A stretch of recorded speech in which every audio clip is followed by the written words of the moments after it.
Hello mga kabading! So ayan, papunta ako sa ABS-CBN kasi nga mag-audition ako sa I Can See Your Voice bilang isang, kayo namang hula.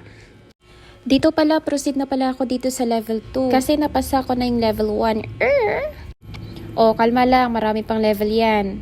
Dahil pag nakapasa ka dyan, meron pang online audition. Dito pala sa level 2, kakanta kayo ulit pero sa harapan na ng camera. Ito yung video ko, kayo naman judge.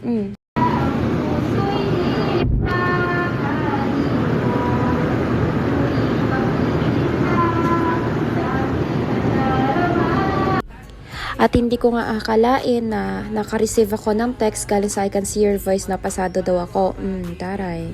Ayun, inisked na ako para gumawa ng VTR namin para ilituhin yung mga artista kung sintonado ka ba or singer. Nga pala, sobrang alaga ng mga staff nila. Gustong gusto ko yun. Taray, piling artista na. Kung gusto nyo pala mag-audition, punta lang kayo sa I Can See Your Voice na page. Malamang i-follow nyo muna para aware kayo sa mga announcement nila kung kailan sila ulit magpapa-audition. Alam nyo ba mga kabady, during rehearsal ko, ilang beses ako pinaulit-ulit ng coach ko. Kasi nga daw, ang saya ng kanta, pero bakit daw ang lungkot ng mata ko? Ewan ko, hindi ko alam. Ganun siguro talaga ako. TikTok. Gusto ko lang isama to kasi ang popogi nila. Sila pala yung naka-close ko during taping namin. Ayun, isasalang na kami dito. Minake-upan muna kami para daw maging maganda sa TV kahit wala namang pinagbago.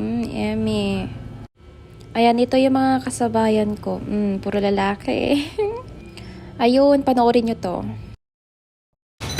Kahit nagmukha pang chubby o parang Teletubbies, ang ina gumaganda, lalo na pag nagbubuntis. Laki-laki, ng tiyan, hi-hi, koting sa drink.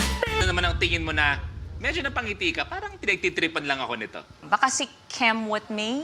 Kemot May, tulungan natin. Ang Tingnan natin. Ang singer dyan,